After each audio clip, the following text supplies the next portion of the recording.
L'Assemblée va maintenant entendre l'allocution de son Excellence, Monsieur Edgar Leblanc-Fil, président du Conseil présidentiel de transition de la République d'Haïti. Je prie le protocole de bien vouloir accompagner son Excellence et je l'invite à s'adresser à l'Assemblée.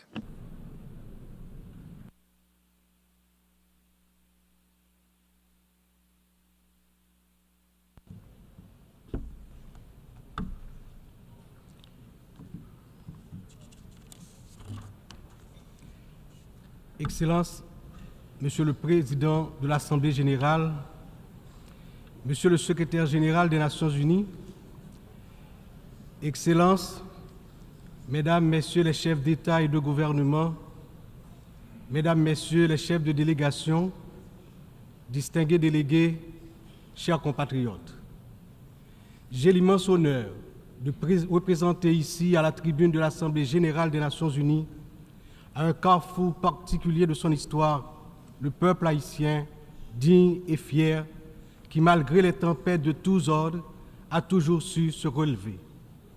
Première république noire du monde, Haïti porte dans ses entrailles la fierté d'une lutte héroïque pour la liberté et la dignité humaine. Elle se trouve aujourd'hui à un carrefour décisif. C'est donc avec le poids de cette histoire et l'espoir d'un avenir meilleur que je m'adresse à vous en appelant à la solidarité agissante de la communauté internationale. Permettez-moi tout d'abord d'adresser mes chaleureuses félicitations à vous, Son Excellence Philémon Yang, ancien Premier ministre du Cameroun, pour votre élection en tant que président de cette 79e session de l'Assemblée générale. Haïti se tient fermement à vos côtés et vous assure de tout son soutien tout au long de votre mandat afin de faire de cette session un succès pour l'ensemble de la communauté internationale. Qu'il me soit permis aussi de saluer l'excellente qualité du travail accompli au cours de la 78e session par votre prédécesseur, Son Excellence, M. Denis Francis de Trinité et Tobago, qui a su conduire les travaux avec dextérité, sagesse et leadership. Je saisis également cette occasion pour exprimer au nom du peuple haïtien toute notre gratitude à vous, Monsieur le Secrétaire général Antonio Guterres, pour votre visite en Haïti, votre présence sur notre sol et votre soutien indéfectible à notre démarche auprès du Conseil de sécurité, notamment pour renforcer la police nationale d'Haïti. Vos récentes interventions en faveur d'Haïti ont été vivement appréciées et resteront gravées dans nos mémoires. Je tiens à exprimer ma plus profonde gratitude à la communauté internationale pour le soutien apporté à mon pays en ces temps de crise. Cette solidarité, qu'elle se manifeste à travers des initiatives de sécurité, d'aide humanitaire ou de soutien au développement, est grandement appréciée. Par cette coopération continue et mieux adaptée, Haïti se remettra plus forte, plus résiliente et engagera confiante sa marche assurée vers le développement et le progrès. Je salue ici tous les compatriotes haïtiens à travers le monde, qui, tout en restant attachés à leur pays natal, sont obligés de chercher d'autres cieux plus cléments pour gagner leur vie. Tout le monde reconnaît qu'ils sont de rudes travailleurs. Je veux leur dire, partout où ils se trouvent, que le Conseil présidentiel de transition et le gouvernement pensent à eux en attendant que les conditions soient réunies pour qu'ils reviennent au bercail. J'en profite pour saluer Amnesty International et d'autres organismes opérant dans le domaine de la défense des droits humains qui suivent de près les violations des droits des migrants haïtiens à travers le monde. Je me permets, au nom du peuple haïtien, de saluer fraternellement tous les amis d'Haïti qui ont fait preuve de solidarité envers les migrants de notre pays, en particulier ceux résidant à Springfield dans l'Ohio aux États-Unis.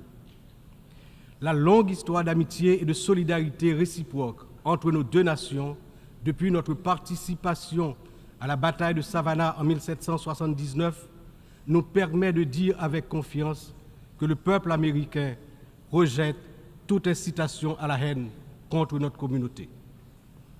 La participation active des immigrés haïtiens à différents niveaux de la vie des États-Unis est tangible et significative.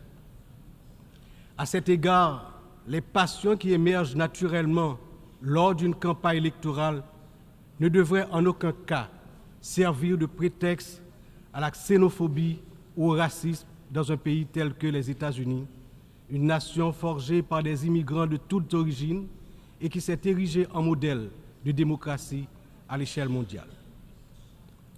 Monsieur le Président, Excellences, Mesdames et Messieurs, le thème de cette 79e Assemblée générale, ne laisser personne de côté, agir ensemble pour la paix, le développement durable et la dignité humaine des générations présentes et futures, résonne profondément avec les défis majeurs auxquels le monde est confronté aujourd'hui.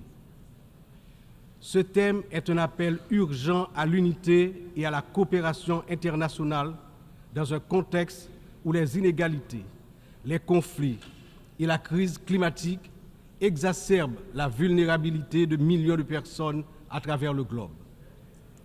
Alors que de nombreuses nations peinent à atteindre les objectifs de développement durable, il est plus que jamais nécessaire de garantir que toutes les voix, en particulier celles des plus marginalisées, soient incluses dans les processus de décision mondiaux. Cette thématique revêt également une importance capitale dans le contexte de la crise actuelle en Haïti. Il incarne l'essence même de notre lutte pour restaurer la paix et la stabilité, tout en assurant que chaque citoyen haïtien, chaque citoyenne puisse jouir de ses droits fondamentaux. Agir ensemble, comme le souligne le thème, est essentiel pour Haïti, car notre redressement ne peut se faire pleinement sans cette solidarité internationale. Monsieur le Président, Excellences, Mesdames et Messieurs, aujourd'hui notre monde est confronté à des défis d'une ampleur sans précédent, des défis qui préoccupent profondément l'ensemble de la communauté internationale. Les Nations Unies, dans leur mission historique de promouvoir la paix, la sécurité et le développement durable, se retrouvent en première ligne face à des crises qui menacent non seulement des nations isolées, mais l'ensemble de l'humanité. Le changement climatique est sans doute l'un des plus grands périls de notre époque. D'après les données récentes du groupe d'experts intergouvernemental sur l'évolution du climat, la température mondiale a déjà augmenté d'environ 1,1 degré centigrade depuis l'ère pré-industrielle. Cette élévation a provoqué une intensification des phénomènes climatiques extrêmes tels que les ouragans, les sécheresses, les inondations, des catastrophes qui affectent particulièrement les nations les plus vulnérables comme Haïti. En 2023, le Programme des Nations Unies pour le développement a estimé que plus de 100 millions de personnes supplémentaires risquent de basculer dans la pauvreté d'ici à 2030 en raison des effets du changement climatique. Pour Haïti, qui fait partie des pays les moins émetteurs de gaz à effet de serre, mais qui ont subi les impacts les plus dévastateurs, cette crise mondiale exacerbe nos difficultés à garantir la sécurité alimentaire, l'accès à l'eau potable et la stabilité économique. Les conflits armés continuent également de semer la destruction et de ravager des vies humaines. Selon le Haut Commissariat des Nations Unies pour les réfugiés, le nombre de personnes déplacées de force a atteint 110 millions en 2023, un chiffre qui n'a jamais été aussi élevé dans l'histoire de l'humanité.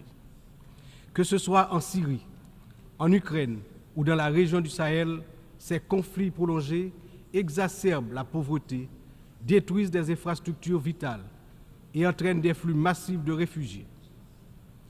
Le monde ne peut rester inactif alors que des millions d'hommes, de femmes et d'enfants fuient les violences en quête de sécurité et de dignité. L'engagement de la communauté internationale est plus que jamais nécessaire pour trouver des solutions diplomatiques et promouvoir des initiatives de consolidation de la paix. Un autre défi majeur concerne les inégalités économiques qui continuent de se creuser. Selon le rapport sur le développement humain 2023 du PNUD, près de 1,2 milliard de personnes vivent encore dans la pauvreté multidimensionnelle, c'est-à-dire qu'elles manquent d'accès à des services essentiels tels que la santé, l'éducation et des conditions de vie décentes. La pandémie de Covid-19 a amplifié ces inégalités, poussant des millions de personnes supplémentaires dans la pauvreté. Pour des nations comme Haïti, l'impact a été dévastateur. Avec un taux de pauvreté des plus élevés, le pays fait face à des défis structurels profonds. Mais ces inégalités ne sont pas seulement un problème haïtien, elles sont un problème mondial qui requiert des réformes économiques globales. En outre, les défis liés à l'insécurité alimentaire se sont intensifiés ces dernières années. Selon l'Organisation des Nations Unies pour l'alimentation et l'agriculture, plus de 735 millions de personnes dans le monde ont souffert de la faim en 2022, une augmentation alarmante qui reflète les perturbations causées par les conflits, les crises économiques et le changement climatique. Haïti, malheureusement, ne fait pas exception. Le Programme alimentaire mondial a récemment souligné que près de la moitié de la population haïtienne est en situation d'insécurité alimentaire aiguë. Cette situation n'est pas seulement une urgence humanitaire, mais une menace pour la stabilité de notre nation. Nous devons travailler ensemble pour renforcer les systèmes agricoles, garantir un accès équitable aux ressources alimentaires et lutter contre la faim de manière concertée et durable. Enfin, les progrès technologiques apportent de nouvelles opportunités, mais également de nouvelles menaces. L'accélération du développement de l'intelligence artificielle, la prolifération des cyberattaques, la désinformation mettent en danger la stabilité des démocraties à travers le monde. Le rapport de l'Union internationale des télécommunications montre que la fracture numérique reste un défi majeur avec près de 2,7 milliards de personnes n'ayant toujours pas accès à Internet en 2023. Haïti étant l'un des pays les moins connectés, doit impérativement bénéficier de soutien pour combler cette fracture numérique et participer pleinement à l'économie mondiale du XXIe siècle.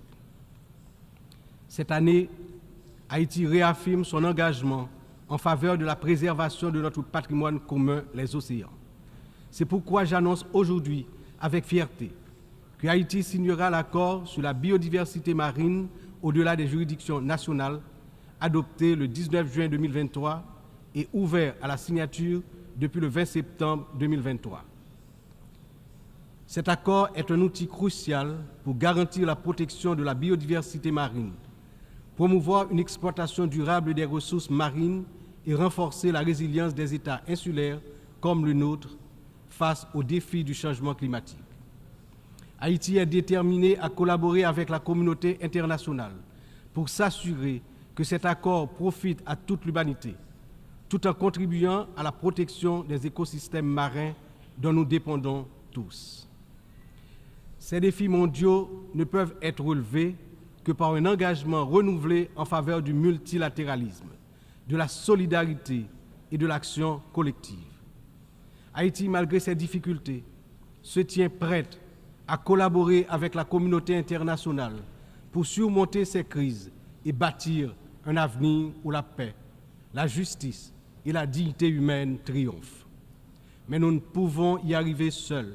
C'est ensemble que nous devons agir pour garantir que personne ne soit laissé de côté. Excellences, Mesdames, Messieurs, en proclamant l'indépendance d'Haïti le 1er janvier 1804, le général Jean-Jacques Dessalines, père fondateur de notre patrie, a donné aux droits de l'homme leur caractère universel. En d'autres termes, avec le triomphe de la révolution haïtienne de 1804, Ayant lancé le processus de démantèlement de l'ordre colonial et esclavagiste, les droits de l'homme ont cessé d'être uniquement les droits de l'homme blanc pour devenir les droits de tous les hommes, de toutes les femmes, c'est-à-dire les droits de l'humanité tout entière.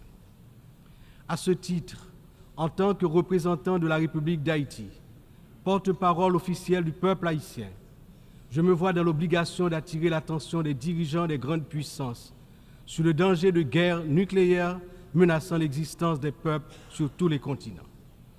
Dans cette optique, au nom de la République d'Haïti, je lance un vibrant appel aux chefs d'État de tous les pays membres des Nations Unies pour leur demander d'éviter à l'humanité le péril de la fin de la civilisation sur Terre. Monsieur le Président, Excellences, Mesdames et Messieurs, je m'exprime aujourd'hui avec l'expérience de plusieurs années consacrées au service de mon pays. Mon parcours politique, profondément ancré dans l'histoire d'Haïti, m'a permis de traverser de nombreuses épreuves, toujours avec un même objectif, le progrès de mon pays, la fierté, la dignité restaurée et le bien-être du peuple haïtien meurtri. Ayant présidé le Sénat de la République de 1995 à 2000, puis ayant été témoin de moments critiques de notre histoire politique, j'ai vu de près les défis auxquels notre nation a été confrontée. Mon engagement politique remonte à une époque où les luttes pour la stabilité et la démocratie étaient omniprésentes. Aujourd'hui, en tant que président du Conseil présidentiel de transition, je me retrouve à nouveau à un moment charnière de l'histoire d'Haïti. Mon parcours m'a enseigné que la résilience et la volonté collective sont les seules voies pour garantir un avenir stable et prospère. C'est avec cette vision, ce dévouement et la force que confère cette riche expérience politique que je m'engage à conduire la transition déterminé à mener Haïti vers la paix, la sécurité et la démocratie participative par la tenue de la conférence nationale, le renouvellement du personnel politique à travers des élections libres, crédibles, transparentes. Le peuple haïtien, malgré ces épreuves auxquelles il est confronté, refuse de se laisser submerger par le désespoir. Des défis d'une ampleur sans précédent, une violence dévastatrice, une instabilité politique persistante, une précarité quasi générale et une pauvreté dégradante se posent à son intelligence et à ses capacités d'action. Au milieu de cette tempête, il a compris qu'il lui fallait prendre une décision courageuse, celle de se mettre ensemble, de s'unir malgré les différences profondes pour pouvoir se relever et se mettre en marche, en toute confiance, vers la sortie de la crise multidimensionnelle qui l'afflige depuis déjà trop longtemps. La création du Conseil présidentiel de transition est une matérialisation de cette décision, un exemple tangible de cette volonté de se réconcilier avec soi-même. Ce Conseil qui rassemble organisations de la société civile et toutes les tendances politiques du pays est le fruit de longues négociations. Il incarne la pluralité de la société haïtienne. Sa feuille de route est claire: restaurer la sécurité publique, organiser des élections libres, transparentes à la fin de l'année 2025, rétablir la confiance dans les institutions de l'État. Pour y parvenir, nous, responsables au plus haut niveau de l'État, savons que nous aurons besoin du soutien de la communauté internationale. Mais d'abord, nous devons compter sur nous-mêmes, sur notre résilience, notre capacité à surmonter les divisions internes. Il est important de souligner que la résolution des problèmes d'Haïti repose avant tout sur les épaules du peuple haïtien. Il est de notre devoir, en tant que nation souveraine, de prendre en main notre destin, de surmonter les divisions et de construire ensemble un avenir de paix et de prospérité. Cependant, cette responsabilité n'incombe pas seulement à nous. La communauté internationale, les Nations Unies, les puissances étrangères qui ont souvent joué un rôle décisif dans l'histoire d'Haïti ont également une part essentielle dans ce processus de restauration de la paix, de redressement économique, de renouvellement institutionnel et d'établissement d'un État de droit. En ce sens, L'échec d'Haïti à se relever n'est pas seulement celui d'une nation. Il traduit un échec collectif, une incapacité mondiale à respecter pleinement les principes de solidarité, de justice et de coopération internationale. C'est ensemble, avec une responsabilité partagée et un engagement renouvelé, que nous pourrons transformer cette crise en opportunité et tracer une voie durable vers la paix. Aujourd'hui, Haïti fait face à une crise sécuritaire d'une gravité sans précédent. La montée en puissance des gangs armés, la violence généralisée, l'instabilité politique ont plongé la nation dans un état de vulnérabilité extrême. Les citoyens vivent dans la peur, incapables de circuler librement partout sur le territoire national, d'aller travailler ou d'envoyer leurs enfants à l'école sans risque, notamment dans la région métropole de Port-au-Prince, la capitale.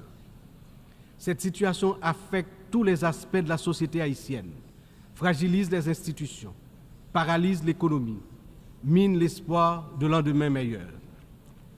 L'avenir du pays est menacé. 50% de l'effectif des gangs de la région de la capitale sont constitués d'enfants et d'adolescents, filles et garçons. Ils servent souvent de chair à canon lors des opérations contre les forces de l'ordre. Ils sont l'objet de graves violences de toutes sortes, y compris des violences sexuelles. Ces abus et violences exercés contre des enfants et des adolescents doivent être considérés comme un crime contre l'humanité, compte tenu de leurs conséquences sur les générations à venir. Le rétablissement de la sécurité nationale est une priorité absolue pour les autorités haïtiennes. Elles sont pleinement engagées à mettre fin à cette spirale de violence et à restaurer l'ordre afin de garantir à chaque citoyen, à chaque citoyenne, le droit fondamental à la sécurité. Elles sont conscientes que la paix et la stabilité sont les fondements indispensables pour permettre à Haïti de se redresser, de rétablir la confiance dans ses institutions, d'assurer le développement socio-économique du peuple. Dans cette optique, la décision du Conseil de sécurité d'autoriser le déploiement de la mission multinationale d'appui à la sécurité à travers la résolution 2699 a été une réponse directe aux appels du peuple haïtien. Cette mission, bien que n'étant pas une force onusienne classique, incarne l'engagement de la communauté internationale à soutenir Haïti dans sa lutte contre l'insécurité. J'exprime au nom du peuple haïtien ma profonde gratitude aux États contributeurs, notamment au Kenya, pour avoir accepté d'assumer le leadership de la mission, ainsi qu'à tous les pays qui ont apporté leur soutien. Les forces de sécurité nationale, avec l'appui de la mission, ont déjà montré des résultats tangibles sur le terrain permettant à la population de retrouver progressivement une certaine normalité. Beaucoup, néanmoins, reste encore à faire. Haïti a accueilli plusieurs missions des Nations Unies au cours des 3 dernières décennies, notamment la MINUSTA. Si certaines de ces missions ont contribué à stabiliser temporairement le pays, elles ont également laissé un héritage lourd de conséquences. Des allégations de violations graves des droits humains, y compris des abus sexuels, ont ébranlé la confiance du peuple haïtien. L'absence de poursuites et de réparation pour les victimes a renforcé un sentiment d'impunité, minant ainsi les efforts de reconstruction. Il n'est cependant jamais trop tard pour bien agir et pour tirer des leçons du passé. En repensant l'approche, nous avons l'opportunité de redorer le blason des missions internationales en Haïti et de construire un avenir meilleur pour le peuple haïtien. C'est dans cet esprit que nous souhaitons voir amorcer une réflexion sur la transformation de la mission de soutien à la sécurité en une mission d'opération de maintien de la paix sous mandat de l'Organisation des Nations Unies. Cette transformation permettrait non seulement de sécuriser un financement plus stable et d'élargir les capacités de la mission, mais également de renforcer l'engagement des États membres en faveur de la sécurité en Haïti. Je suis convaincu que ce changement de statut, tout en s'assurant que les erreurs du passé ne se répètent pas, garantira le plein succès de la mission en Haïti. Excellences, Mesdames et Messieurs, je me tiens aujourd'hui devant cette Assemblée en tant que voix de la République d'Haïti, pays dont l'histoire est inextricablement liée aux idéaux de liberté et de justice que nous célébrons tous ici. Mais Haïti, la première nation noire indépendante du monde, est aussi la grande victime d'une injustice historique qui a non seulement retardé son développement, a aussi marqué son peuple d'un fardeau dont les répercussions se font encore sentir. En 1825, à peine 21 ans après avoir gagné sa liberté au prix d'une lutte héroïque, Haïti a été contrainte de payer une dette colossale à la France, pays colonisateur, en échange de la reconnaissance de son indépendance. Cette rançon imposée sous la menace a siphonné les ressources de la jeune nation, la plongeant dans un cycle infernal d'appauvrissement dont elle peine toujours à sortir.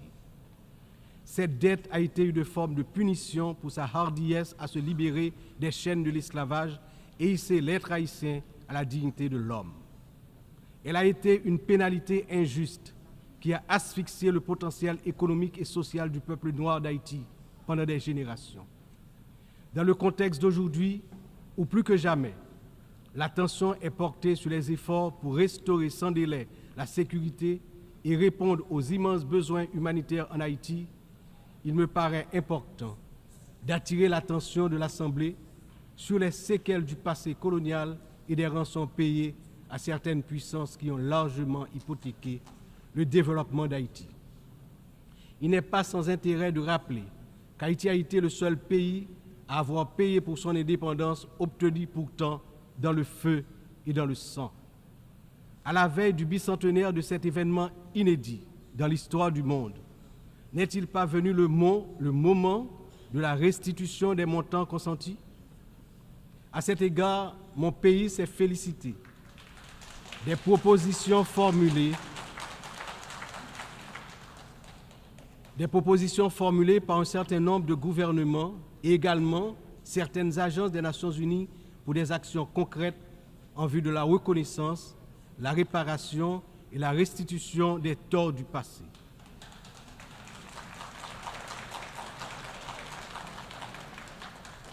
Haïti a confiance sans réserve dans l'Organisation des Nations Unies, dont les piliers sont la lutte pour l'égalité entre les peuples et le maintien de la paix entre les nations, pour jouer son rôle notamment dans la mise en place des mécanismes appropriés pour faciliter le dialogue entre les pays victimes de la colonisation et les anciennes puissances coloniales.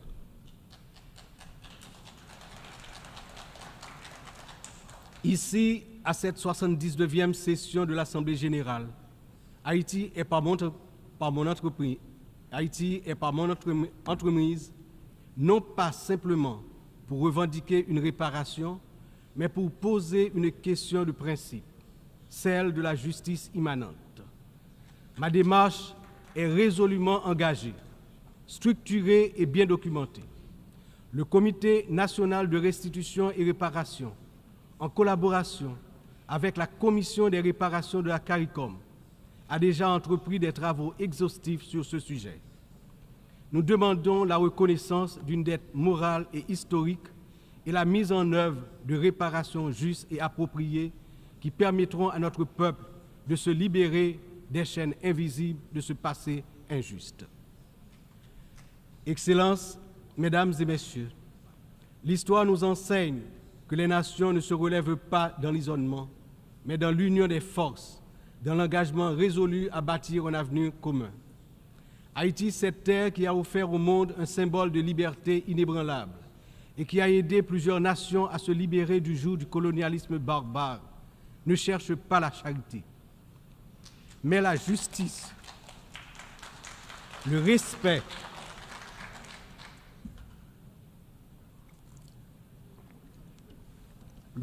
de sa dignité et de son droit à une existence digne et prospère.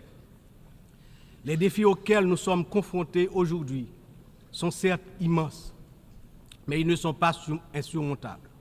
Ils exigent de nous tous une vision partagée, un sens profond de notre humanité commune et la détermination à transformer les crises en occasion de renouveau. Chaque nation, grande ou petite, riche ou vulnérable, porte une part de l'avenir collectif entre ses mains. C'est dans cette interdépendance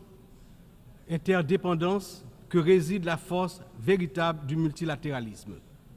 Que ce débat général soit le moment où nous réaffirmons notre engagement indéfectible envers la paix, la dignité humaine et le développement durable, car ce que nous faisons aujourd'hui résonnera dans les siècles à venir. L'histoire jugera la manière dont nous aurons su répondre aux défis de notre temps.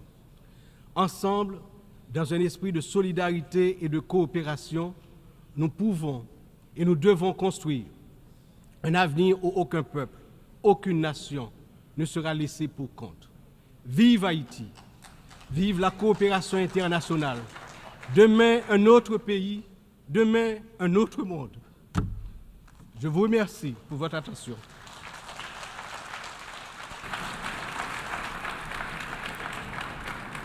Je remercie, au nom de l'Assemblée, le président du Conseil présidentiel de la transition de la République de Haïti. Seguidamente,